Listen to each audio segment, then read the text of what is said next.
Welcome to New Home Insights, the podcast from John Burns Research Consulting. I'm your host, Dean Worley. If you want to follow market trends, demographics, capital, new ideas, and endeavors that touch on housing, we're going to try to make sense of that every couple of weeks. Let's go.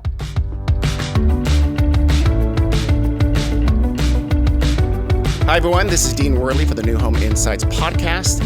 We've had a few of the biggest builders, home builders in the country this year, and we're going to keep that going with Allan Merrill. He's the chairman and CEO of one of my favorite builders, Beazer Homes. We're going to cover a lot of bases with Allan today. We'll have some real talk about the economy and the market, but we're also going to get into kind of some of the thought and the care that Beazer puts in the product, which is a critical part of who they are. And then we're talk about some strategy and some tactics and how Beazer views the housing world today and how Allan Merrill views the housing world today. Allan, how you doing? Awesome, Dean. Thank you for having me. Absolutely. Thanks for coming on. So let's first just get to know you real quick, Allan. Allan Merrill, just tell us a little bit about your journey from where you started to Beazer Home CEO. Sure. Well, it's funny. One of the earliest memories I have as a kid, and I promise we won't make this the long form, but I honestly remember subdividing part of my backyard with yellow Tonka trucks. Wow. So I don't know if that was foreshadowing my future career or not, but I was fortunate in college. I got a job during the summers working for a big home builder. I got to do a lot of different jobs. I worked as a new home counselor one year. I worked in the land department one year. Then I ended up, after graduating from college, I ended up on Wall Street and had a huge privilege. We had a couple of senior managing directors at the firm who were on the boards of big public builders. So I got access to board meetings in my very early 20s from the perspective of capital markets and M&A and all of that. A small sort of fun fact about my journey is that while at Dillon Read, the firm that I was with, I actually got hired by the then corporate parent of Beazer to sell the company. And I conspired with the founder, Mr. Beazer. Actually, he's the 8th generation, but with him to convince their corporate parent to be acquirers. This would have been 91, 92. Okay. And then to take the combined company public. And I had the privilege of being at the stock exchange when the company went public in 1994. And, I had other clients, did other things. I got back to Beazer in 2007, became CEO in 2011, and I have to say it was sort of a cool experience for me to ring the bell on the stock exchange on the 25th anniversary of our listing, having been there at the beginning. So I don't know. That's some random fun facts. That was pretty well timed, though. 2011. That was just when we were starting to pull out of the GFC depression in the housing market. Not bad. Well timed. Well, I was here for 4 years as CFO before that. That's true. Yeah. I don't know that any of us in the industry would look back in that period from 7 to 12 and say a lot of good things about it other than we survived. Let's just black it out. Interesting, though, that as a child where everybody else was thinking about being an astronaut, you were actually kind of thinking about being a home builder. That's pretty I kind of was, and I don't know why, but I like that. Rare, but it's worked out. So that's good. How about Beazer now? I think you did something like 4,500 homes sales last year. You're a top 25 builder. Tell us a little bit about big picture Beazer Homes. Yeah, I think the way we think about our company is they're in different categories. You can think about whether you're going for differentiation or you're going for scale. We are more in the category of going for differentiation. We could look at, I'll give you a silly example, but think about groceries. Okay, you can buy your groceries at an Albertson or a Walmart, an Albertsons or a Safeway. You may buy it at a really big box, like at a Walmart. Yeah. Or you may pick a Trader Joe's. And if I had to, in that continuum, describe who we are, we want to be like a Trader Joe's, where it's a scaled business, but we're not trying to outcompete the biggest boxes and the absolute lowest prices. It's part of a different experience, and the products themselves are different. And when I think about when we channel the alignment of our vision with what we're doing every day, that's who we're trying to be. Do you ring a bell every time you sell a home? No, but we do a key ceremony where when a buyer, we get to the closing and or at the settlement table, and we have the senior management participate in those every year, because I don't think there's anything more tangible in what we do than being present when that homeowner receives the keys to their home. Okay. And big picture geography, I think you're throughout the Sun Belt, but you're also up in the Midwest as well, aren't you? We are, I think people call it the Smile States from Yeah. the East Coast down around the South, and then up into Northern California. But we are in Nashville. We are in Indianapolis. Hmm. Uh, I don't I don't know if Nashville considers themselves Midwest, but Probably not. we are certainly in Indy. Yeah. Yeah. And you're doing very well there too. And in terms of like market niches, are you pretty much throughout the food chain? We are, it's interesting. Wall Street loves to try and put builders in buckets. Is it first time? Is it move up? Or is it age restricted? I think for a lot of buyers, they don't necessarily as neatly fall in those categories. I think of Yeah. it more about life stage and Mhm. capacity to and decision to consume housing. Like Yeah. where are they? So we have a little different framework, but we sell to people for whom we are their first home. Typically, they've waited to buy a little better first home. Yeah. We have a big business and what I call empty nesters. They may be age qualified or not, but they're at a different life stage. They want to consume less home, but they know what a great home is. And we do have in some of our markets, we have communities that absolutely serve that move up market. And Okay. again, that's a buyer who understands some of the things that we do differently. And you're consciously trying to stay in those niches and not Yeah. focus on, okay. There are certain places that you can't take a knife to a gunfight, right? There are certain submarkets, there are certain price points where the competition is well armed, well executed. Probably not the place we want to play. Yeah, I tried to take a knife to a gunfight once. It did not end well. I don't want to talk about it. I shouldn't have brought it up. How about company culture? I always love to talk to you guys. When we talk to builder folks, how would you describe the Beazer culture? That's a great question. Look, we almost died in the great financial crisis. So we had a great opportunity to envision and then create the culture that we thought would be resilient and durable and frankly, make it fun to come to work. So I would describe it as one that's focused on a life work balance for Mhm. sure. I mean, things like unlimited FTO for Yeah, our team members, a lot of charitable activity and philanthropic activity, and then just deep pride that we're building a different home, a better home than other people are. And we're also providing an experience that we feel very intentional about competing to be the best. yeah. So I would call it a performance culture, but not at the expense of, missing your kids' birthday parties or getting some time off. I Uh, always, I think a good gauge of that because we work with all the builders. I've worked with every builder over the years because in my normal life I'm consulting, and I've always liked the folks at Beazer Homes that I've worked with over the years throughout California, both Northern and Southern California. So that to me is kind of a tell, and in this case, a good one. well, thank you for that. And yeah, like it's funny. You can tell people who are highly productive, but they hurt morale. Other people don't want to work with them. They see it suffer a lot of turnover on their team. Those folks, I don't think typically find a home at Beazer. Yeah, yep, I can tell. Last thing on Beazer, I know you guys have a pretty intense way that you try to track customer satisfaction and the whole process. Just tell us about that a bit. So we use a variety of internal and external surveys. Really, the life stage or the buyer stage from being someone making an initial inquiry with us. They may call it a lead. Prospects who are in our communities, customers who have written a contract. We're at a midway. We're under construction. We're at the closing table, and then in warranty. Those are all areas where we deeply survey, and I'm really proud of the response rates we get. We get tremendous data. But the other way we really measure ourselves is in Trust Builder, which is to my knowledge, it's the only verified owner third party rating and review site for the new home industry. And not every builder is super comfortable with that because we provide all of our closing data to a Oh, third party. They survey our buyers and we read the responses when everybody else can read the yeah. responses. But to me, that's kind of the truth teller. We may convince ourselves through our internal survey work that we're doing things awesome, but when we see how we score there in the Trust Builder, we feel pretty good about the fact that that's an experience that is elevated, and that's what we're trying to do.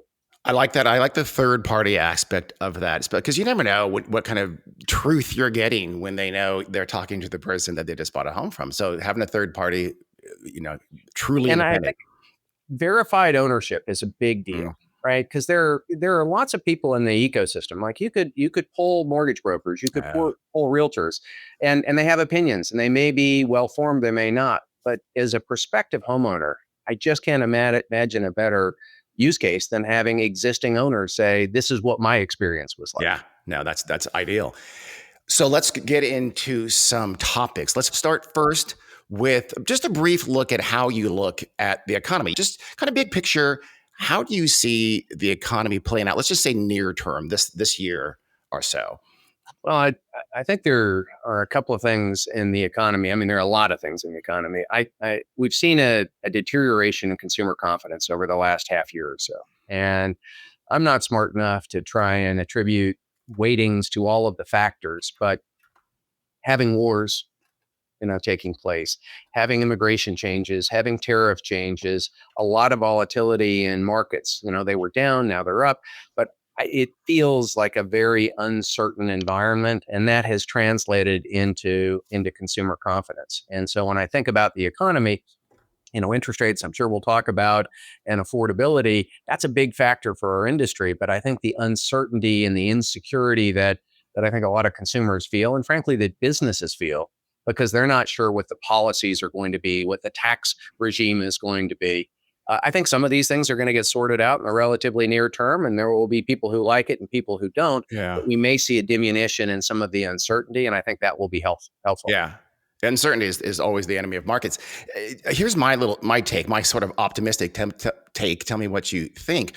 But when there's less, let's just call it generically, policy talk coming out of Washington, interpret that as you may, it seems like consumer confidence can bounce back. The most recent Michigan survey showed a little bit of bounce back because it seems like things have been calmer lately. By the way, we are recording this at the end of June, toward the end of June. Does that feel like a positive? If we could have some stability, the market would bounce back a little bit? Yeah, I mean, no disrespect to our elected representatives or to those who have chosen a lifetime of public service in DC, but I think the less we hear from that, the better. I agree with you. I do think, though, given the timing that we're recording, it's important to point out that July is going to be a consequential month. There is, tax and spending policy at play, tariff policy at play, a debt limit at play. So I think the next 45 to 60 days could be pretty choppy. And there will be a lot of dueling narratives about whether things are good, not good, going to happen, not going to happen. So I would say, while I agree with your kind of interim optimism, I think the next 60 days may be fairly uncertain. Is there one thing above everything else that makes you most worried?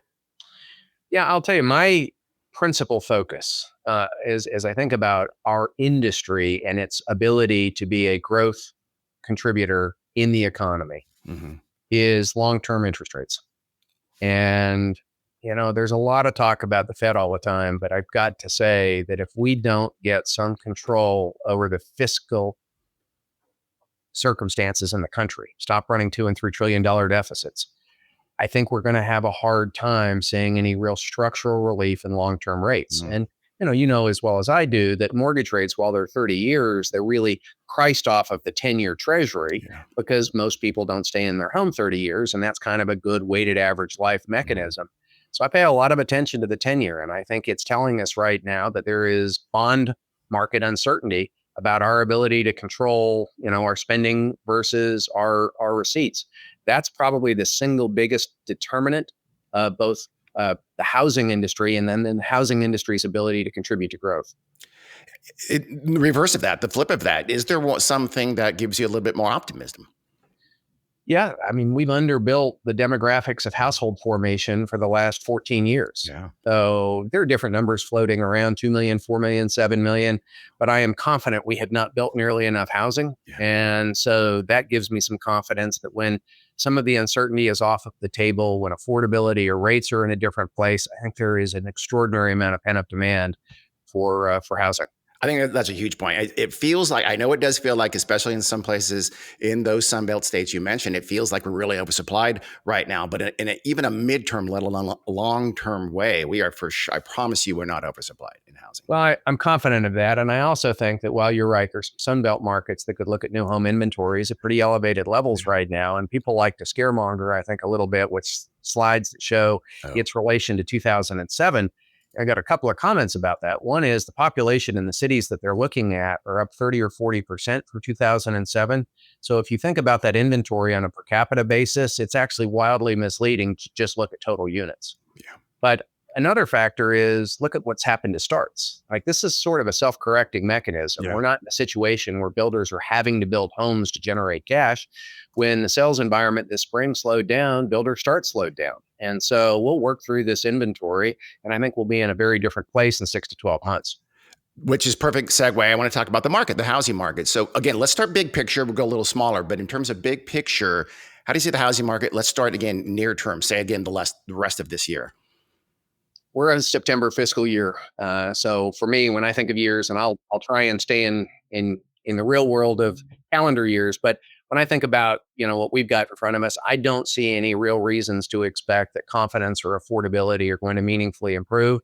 And I do think it's going to take a little bit of time to work through the excess inventories in some of the markets that we participate in. Not all of them, in fact, not very many of them, but some of them. So I don't have a view that the current sluggishness in the sales environment is going to change very much over the next 3 to 6 months. How about longer term though? Next 3-4 years? Yeah. When I look out a couple of years, I remain Okay. incredibly optimistic. We there for a couple of reasons. Not only do we have a shortage in housing, we have a scarcity of developed and developable lots. Yeah. And an entitlement process that has got a restrictor plate on that. So the market's ability to respond to demand is going to be somewhat limited by the fact that it's very difficult to take things through entitlement processes. So I think we're going to find ourselves on the other side of this in a place where there is a lot of enthusiasm for housing, and frankly, there will be not scarcity, but it will not feel like we are oversupplied in any way, shape, or form. Yeah, it's land. And again, some of those Sunbelt states, at least east of California, it may feel like the land is inexhaustible, but it for sure is not. There'll come a time where that's going to be something that's a concern. Well, I mean, just the cost to bring utilities to emerging land has a cost that is so significant that it really is an impediment to bringing that supply to market. So you're right. It seems like you fly over a state, hey, there's a lot of land. Yeah. Actually try and put wet and dry utilities on the ground. That's a different story. How about in terms of your attitude towards growth mode then? Are you in growth mode? Are you being a little more judicious now?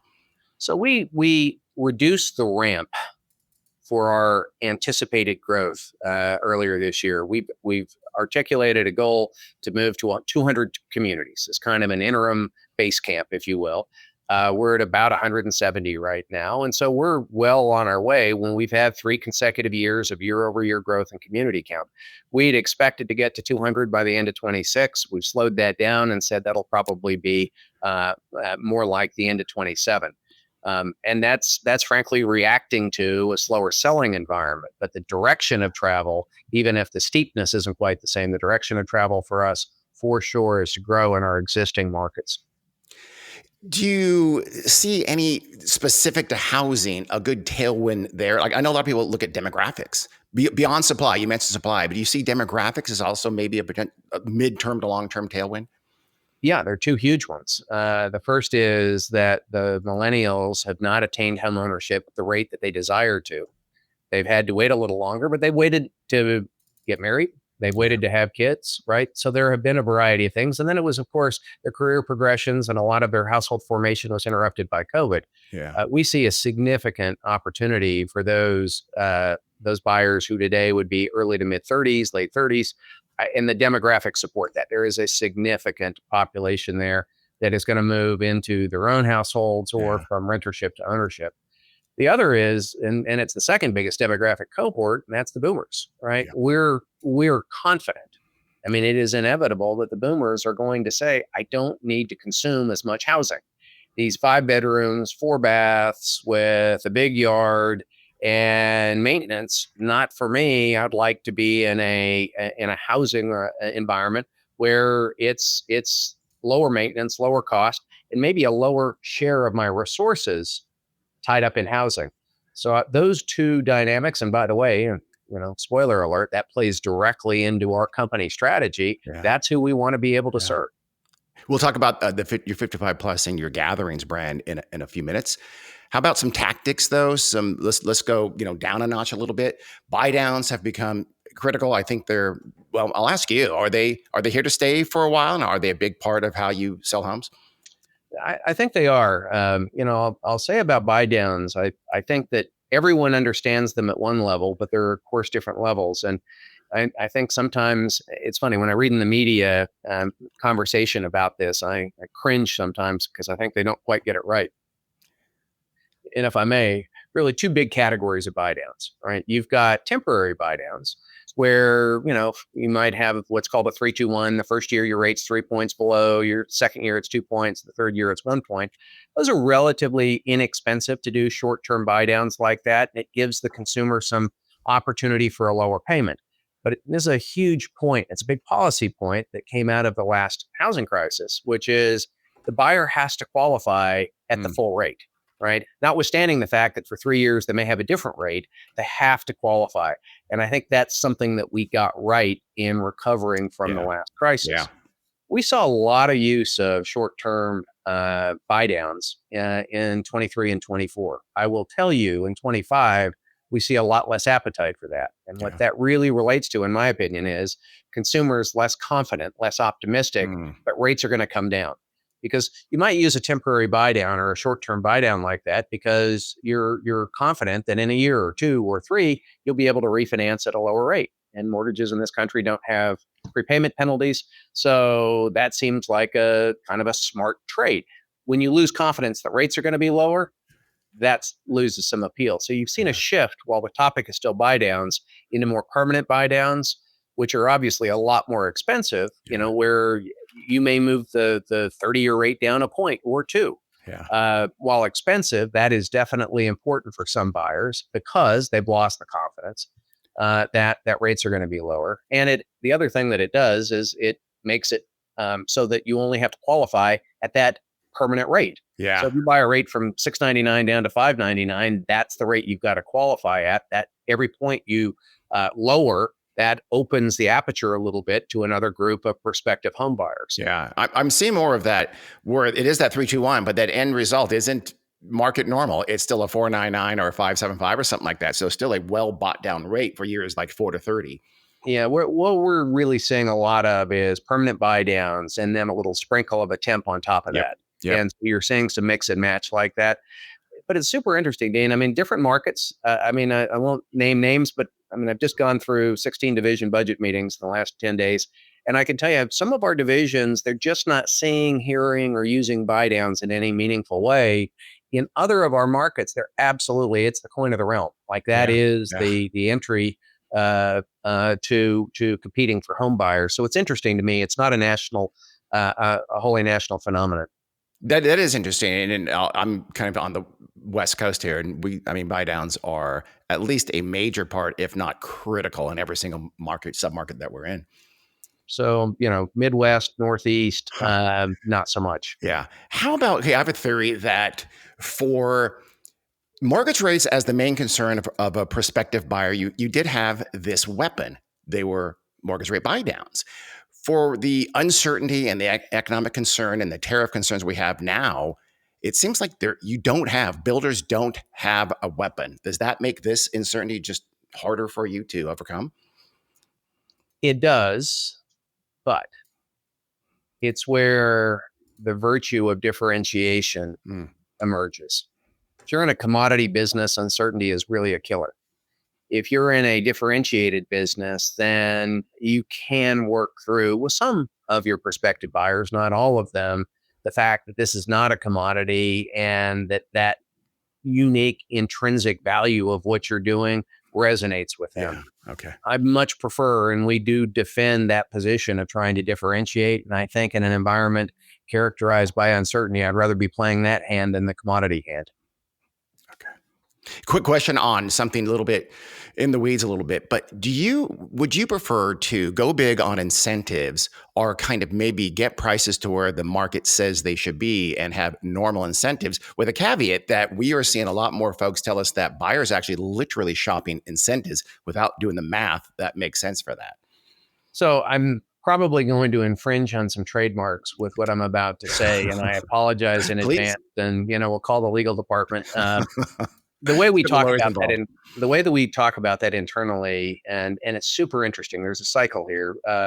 There's the kind of markup to mark down phase in a cycle where you'll actually see base prices be raised, but incentives be raised because you're right. There's this, hey, it's 30,000, it's 40,000, it's 50,000. But what tends to happen in those markets, there's a tipping point when those incentives get large enough. Someone blanks, changes their mind, and goes to what I might call everyday low pricing and Yeah, says, yeah. heck with it.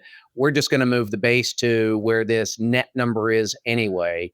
And then there's a little bit of a domino effect where you start to see the market flip. Yeah. So it's one of the things we really look at when we're looking at competitor advertising and promotion. Which of those worlds are we in? Because it's pretty lonely if you're the only builder playing by the other set of rules. Yeah.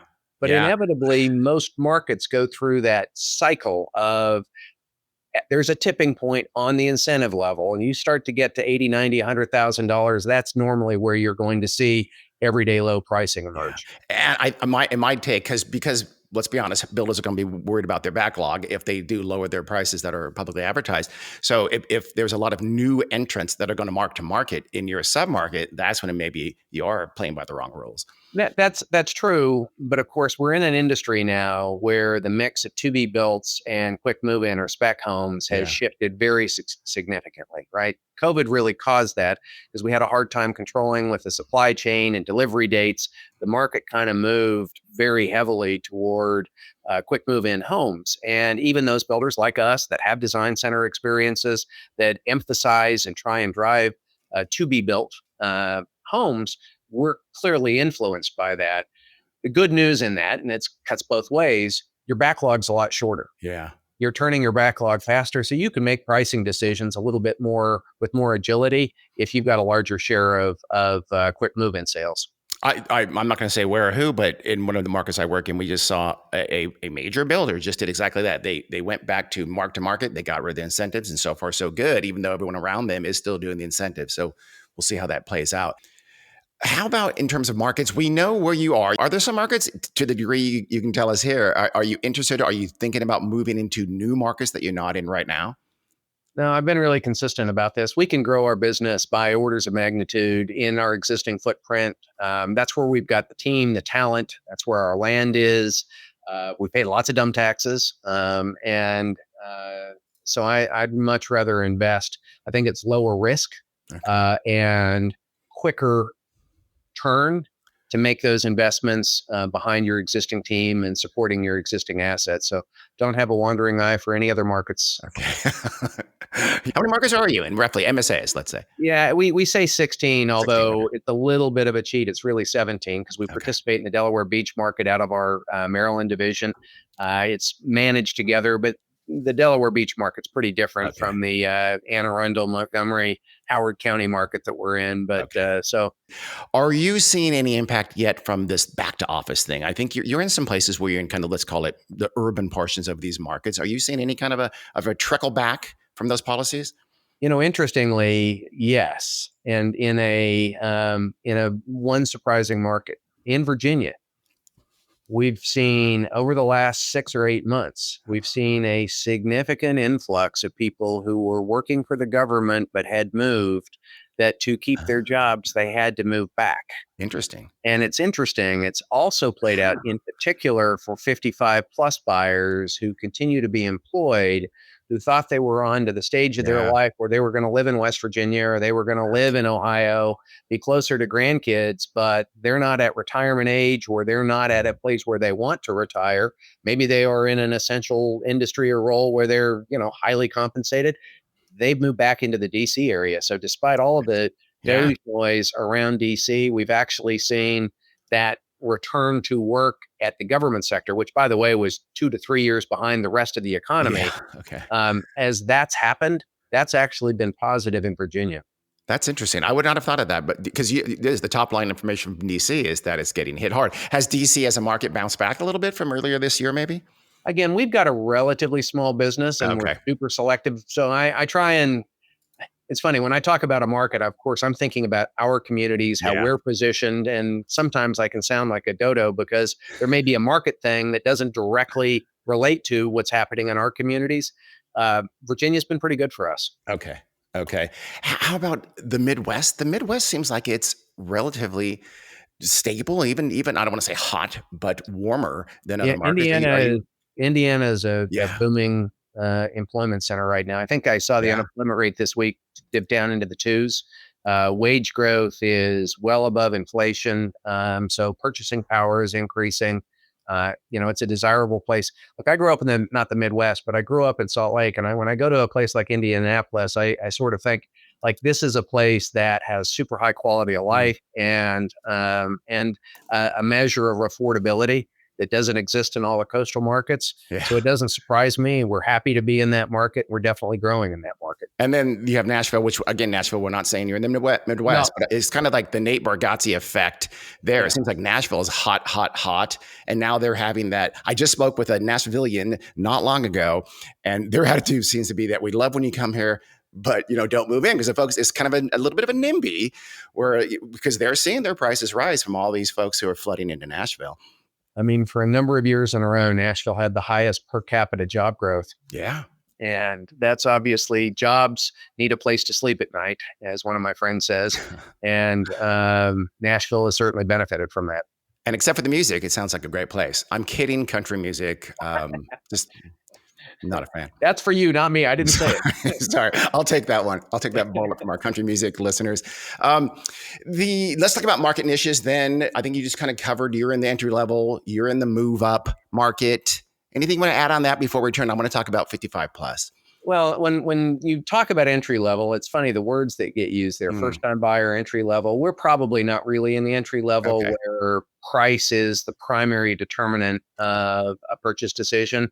We do have a lot of first time home buyers. It's a Mm, meaningful part of our business, but they're probably not at those entry level price points. So that's the only distinction I would make. okay. That makes sense. It is given what prices, especially I work mostly in California, and yeah, no Yeah. entry level first time buyers are making gobs of money. Yeah, for sure. Yeah, a first time buyer in California may pay $600,000 for a high density Yeah. unit. And 1.2 million dollar townhome if they want to stay in Silicon Valley for sure. So, okay, then let's talk about 55. Your brand called Gatherings. yeah. First, just uh, what is Gatherings? Just kind of describe how you conceive of that brand. So we've operated gatherings communities from before the before I was at Beazer. And I think it is a line of demarcation for us that those are communities that benefit from the legal age discrimination under the HOPE Act, where we can only sell to buyers that are 55 or better.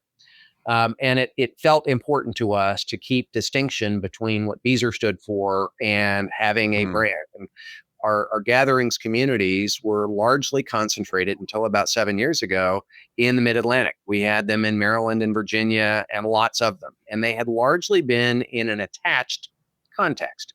So we realized that, boy, this retire in place is likely to be a meaningful part of the aging of the boomers. They don't all want to move to the desert, right? They've got kids, grandkids, churches, doctors, lots of reasons why they want to retire in place, but they don't want to consume as much housing.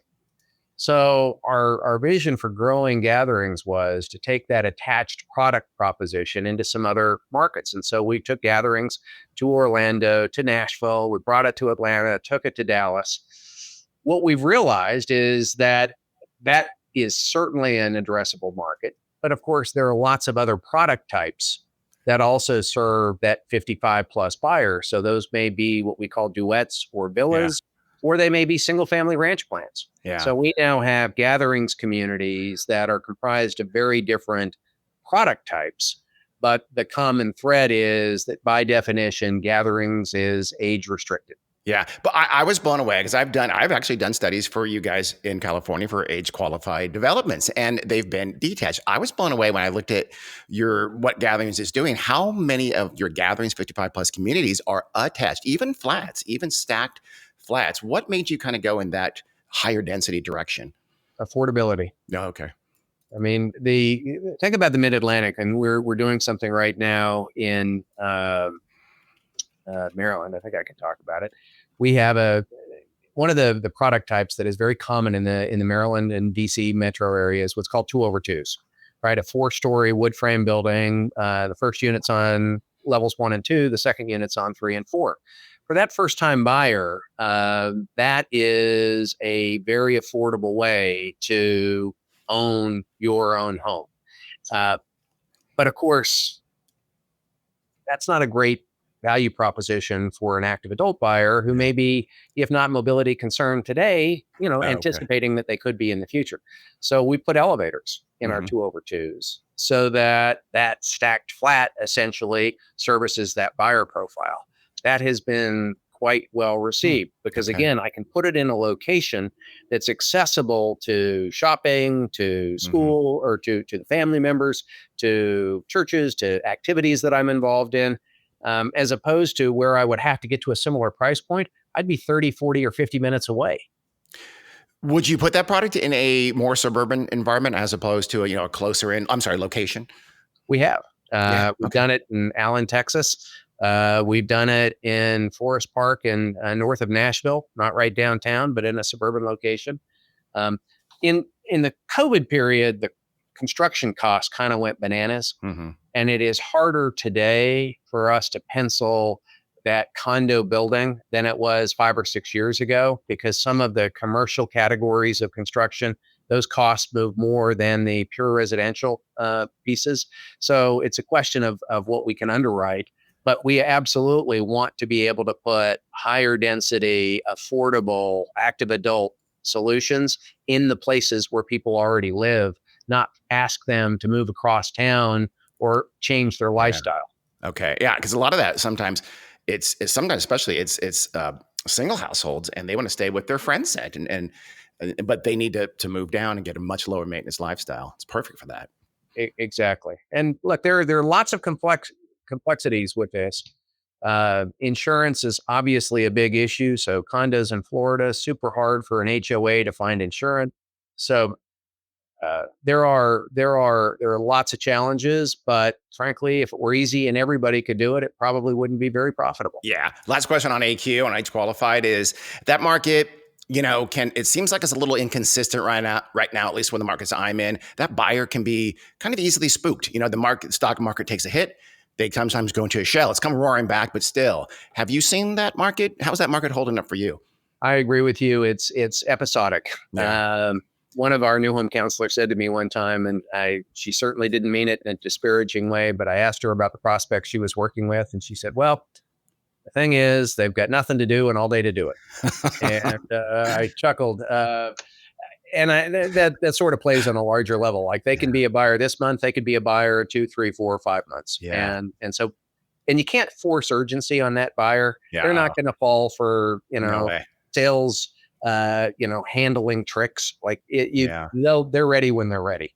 They will take their time too. Yes. Allan, I know product is a big, big part of what Beazer does. How does kind of generally, how do you do things differently than a lot of the major builders? I think there are two things that we're really proud of that we have made the pillars of the homes that we build. The first and probably the thing that we are most well known for is energy efficiency. We made a commitment in 2011 when I became CEO, or first builder to become fully Energy Star. We've stayed on that. We moved through and achieved zero energy ready. Those are designations that I freely admit don't mean that much to consumers, but I will tell you that what they do result in is a home that costs less to operate, that's Okay. more comfortable, that's got healthier indoor air, it's less expensive for us to warrant. So we have been hugely invested in building homes differently than others, using different materials, processes, and different third-party testing to make sure that our homes meet those really high standards. So that's been the first aspect of our differentiation. The $1 million question is specific to energy efficiency, and let's call it, for lack of a better term, those kind of green Yeah, parts of building a home, is yeah. that, oh, buyers won't pay for them. How do you view that concern? I mean, the simple answer is that's kind of right. But then I turn it around. It's the old thing. If you point a finger, there are three fingers pointing back at you. I kind of ask the industry, and I've said this in a variety of formats. Like if we make energy efficiency a sacrifice for the common good Mhm. kind of a narrative, It doesn't work very well. Yeah. No. When we describe the what's in it for you to the buyer, and we get better and better at that.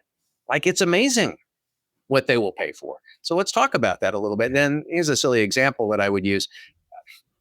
I'm going to date myself a little bit. I wasn't of driving age at the time, but I remember in the 70s we had an oil embargo, and energy prices spiked. Yeah. And I remember then President Carter wearing a sweater in the Oval Office and basically saying, "Hey, in the winter you got to keep your thermostat, low, and in the summer keep it a little bit higher. And we kind of need to do it for the common good."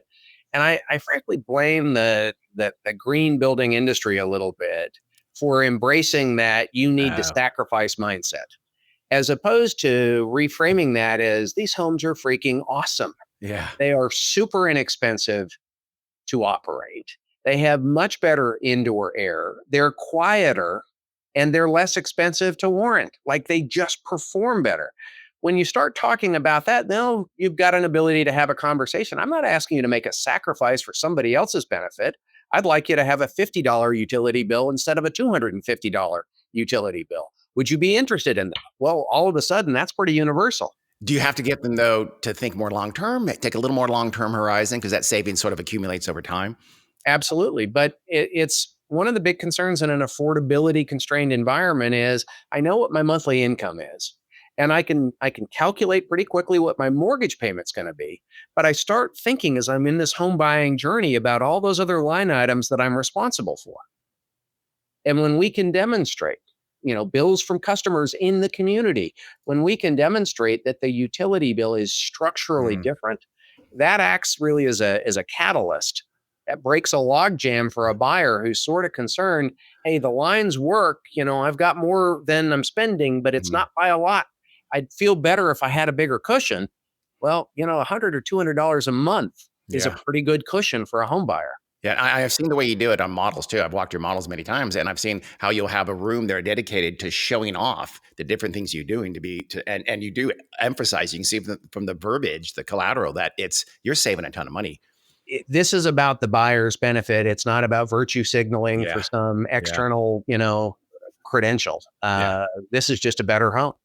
Are there any tax codes or any policies that you see impacting the way you do energy efficiency? So we committed to an energy efficiency direction long before there were tax policies that supported it. In several of the recent administrations, things were passed that did create tax benefits for homes built to certain standards. We have certainly benefited from those. I suspect, as a part of the current policy debate in DC, some or all of that is either going to go away or go away sooner or be limited. But we didn't build our strategy on trying to arbitrage tax code. Okay. So building a different and better home is sort of our mission. And if there's a tax benefit associated with it, great, we'll take it. If there's not, we'll just work that much harder to convince Yeah. buyers the value. Another thing you do a little different or increasingly different from many of the major builders is the aspect of choice, of buyer choice, of discretion on upgrades and options. How do you view that?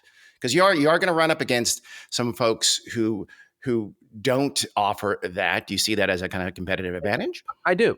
And again, I want to come back to Trader Joe's. Okay. Like, Trader Joe's has got a curated set of choices in any product category, and they're super knowledgeable about why they pick what they pick to have in their store. We feel exactly the same way about our floor plans. We may only have 4 floor plans in a community, but they have very different selling propositions. Like, they live differently and they match different lifestyles. Within each of those plans, at no additional cost, we allow our buyers to modify that plan in 1, 2, or 3 predetermined ways. So you can flex that home. We call it choice plans. You can change the way that plan lives in a way that matches up better with how your lifestyle works. Give you just a little example of that. You've walked into hundreds of, maybe thousands of model homes. Think about a kitchen. Where's the sink? Is it under the window or is it in the island? Okay.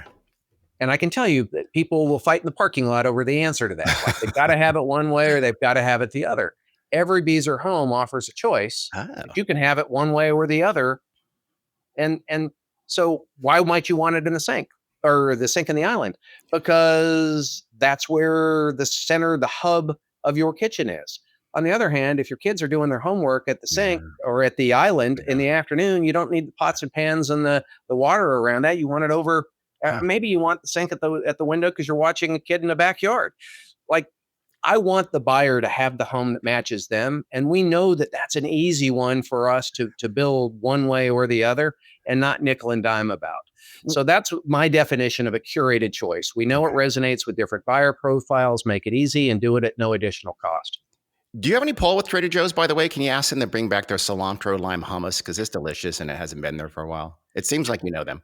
I feel like subtly they ought to be compensating me because I do talk about Sure, them a lot. that's two mentions. I bet But you. that idea of curated choice, Dean, is Yeah. really the thing that we're trying to do. So we have design centers, and what we've done in our design center, style choice, there are 6 different, completely distinct but professionally designed looks.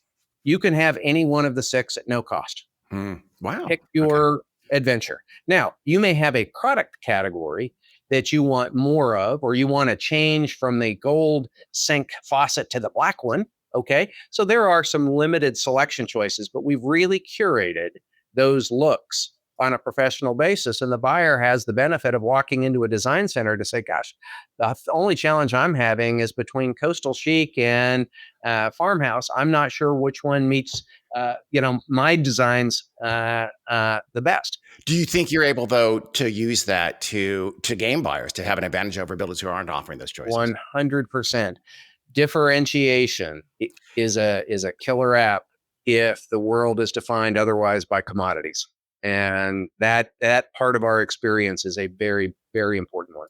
Is it a little more expensive, though, to build like to like?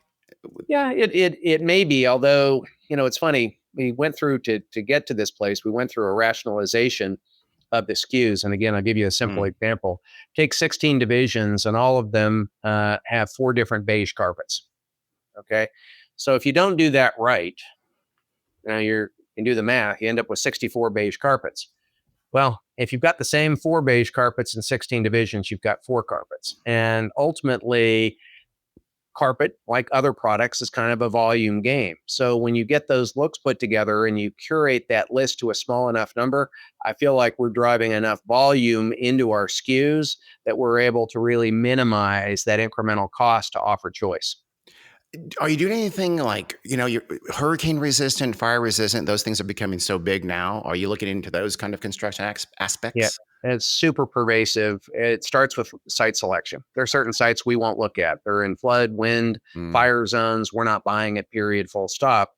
There are others where they're at risk, but not in designated zones. We're going to raise the elevation of the pad by 3 or 4 feet above whatever is required to change the risk profile. In fire zones, we're using fiber cement, which is wildly fire resistant, Mm. and other home designs, including the way the attics are ventilated, to improve the resiliency and the durability of those homes.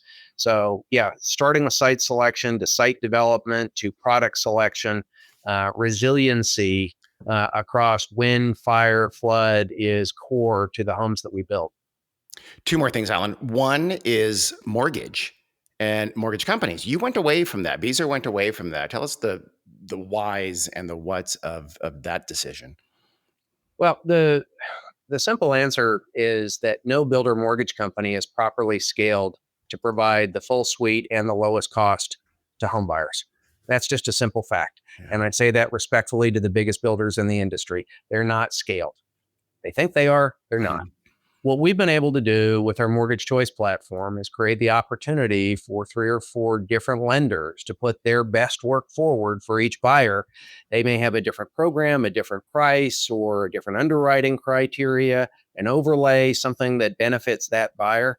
So our buyers are getting the benefit of scale players competing. And one of the things we've been super intent about is we will not take marketing fees or origination fees. There's no middlemen. Mm. There's no extra load. So we are getting the best and lowest cost mortgage for that buyer every time. Yeah. I'm of the view that we're home builders. Yeah. We're not a mortgage company, and we shouldn't be, trying to run one out of our garage. At the end of the day, mortgage is really important for about 2/3 of our buyers, and we want them to know that we've set a system up where they win. Yeah. And we mean it to the extent that if they don't get multiple loan estimates, we won't make a contribution to their closing costs. So you're forcing them to We are shop around. forcing them to shop, and we're making it easier for them to shop. Yeah. By the way, if they want to bring an outside lender in, they can shop them too. That's fine.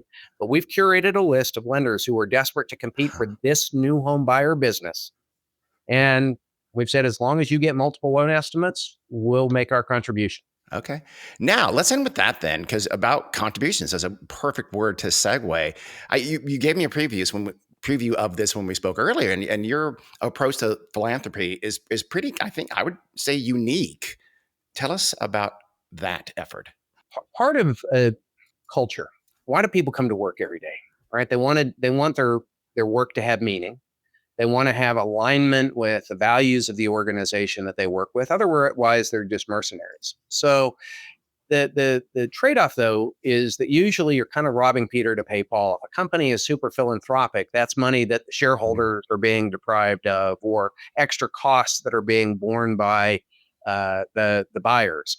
What we try to do is think about this kind of in those three dimensions. How can we create a philanthropic activity that is meaningful, that creates real opportunities for our team, for our employees, that is something that'll resonate with our home buyers, and at a minimum, not discourage any home buyers, and then really make a contribution in the communities where we do business. So about 5 years ago, we set up a title operation like almost all of our peers or competitors. Rates are promulgated, as you would know, in the title space, and there's kind of a fixed fee. It's not really a competitive bid price proposition, and there is a spillover that the builder can collect. We call our title company Charity Title because we take 100% of the proceeds from that title operation, and it funds the Beazer Charity Foundation. I want to emphasize that, Allan, 100%. I was blown away when you told me that. 100%. We've done the same thing in home insurance. We're not in the home insurance business. I don't really want to make money on fees, referral fees, those kinds of things. We've created a platform similar to the platform we have in the mortgage space, but where different lenders are competing for that buyer's business. And to the extent that there is either an upfront or an ongoing commission that is paid, and there are legal requirements for that, 100% of that goes into the Beazer Charity Foundation. So we haven't deprived our shareholders of any value.